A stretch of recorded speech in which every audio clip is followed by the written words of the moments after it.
Stanford's hired a general manager, and Andrew Luck, to become the football program general manager. We've seen other schools like North Carolina bring in Michael Lombardi, among other schools, bring in general managers to, kind of oversee the team in this NIL era. Do you have any thoughts on this and how he may impact Stanford's football program? We'll start there. Dude, I think it's awesome. I think it's a really great decision by them. Andrew is awesome. We've had lunch together, and he's like one of a kind. His mindset is amazing. His knowledge about football and just like the world is awesome.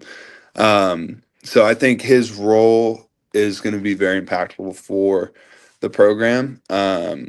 And he's going to be overseeing kind of from like athletic director perspective, taking care of like the business side of things and whatnot, which is going to be special because I think, that's one thing that we lacked last year and like in the past, it's hard at Stanford, bro. Like there's not, all this attention on football just because it's such a prestigious school, It's different than the Ohio States and, Bama and Georgia and stuff like that. But they're trying, and I think that's really important. And I think this was a really good step into, being a successful program. So. Absolutely. And I think this is huge, especially in this era of NIL, college football, where we're at, transfer portal and all that. I got to ask you, if you were selling Stanford and you were trying to like sell Stanford and talk about the great things of Stanford, and I'm going to show Andrew Luck kind of pitching Stanford to some Barstool Sports guys, but I wanted to get your take. If you're selling Stanford, talk about the great things of Stanford and what, or would attract a recruit to Stanford, so to speak. Yeah. Well, I'll tell you the reason why I went there, if that helps. So when I was getting recruited, I looked for three things. I looked for network opportunities after football because everyone you got to know as a football player it's going to end eventually, and so what school is going to help you, get set up the rest of your life, and at Stanford they say 4 for 40, so 4 years for it's a 40-year decision. It's not a 4-year,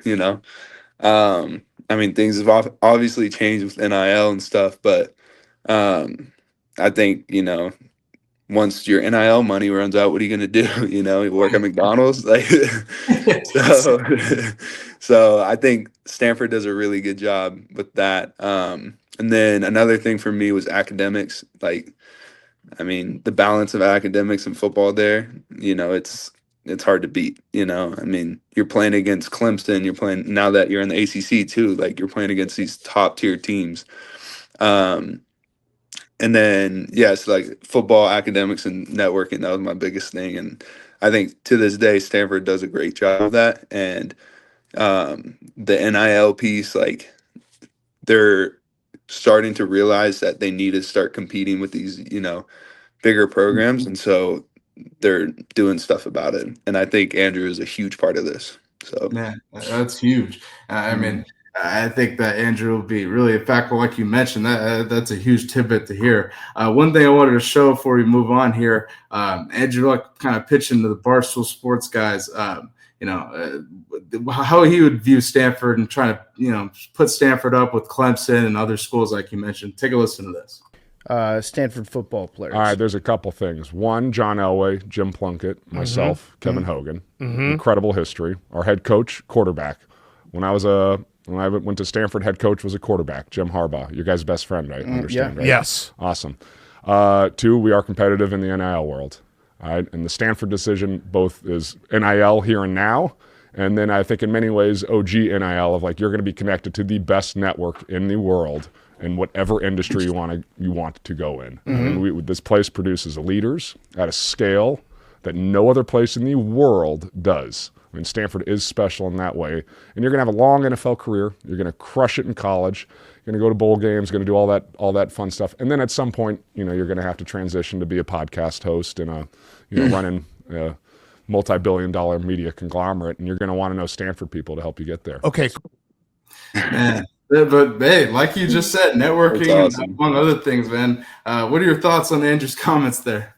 Bro, it's true, dude. Like the thing that stood out to me was like the leadership part, I I look at like the Stanford locker room and I'm like, wow, dude, like there's a lot of people in here. Like, who knows, bro? Someone could become the president, like in this Mm, locker room. It's just, I look at everyone like when I was a freshman and everyone who like is now, either in the NFL or have like great jobs, like they're leading like their jobs. They're leading the NFL. Like right. Drew Dahlman, he was our starting center captain my freshman year. He plays for the Falcons right now, and he's just killing it. It's like it's so cool to watch everyone's like progression and growth, especially over I don't know 5 years that I've been there. So, Yeah. but I mean, yeah, Andrew nailed it. I mean, leadership is a huge deal. So, And you yeah, produce a leader in yourself, bro. I thank mean, you, Brad. that's huge. You speak of facts right there. I'm really excited to see, how Andrew Trent, develops the, Stanford football program in the near future. Man, huge hire there. Huge hire.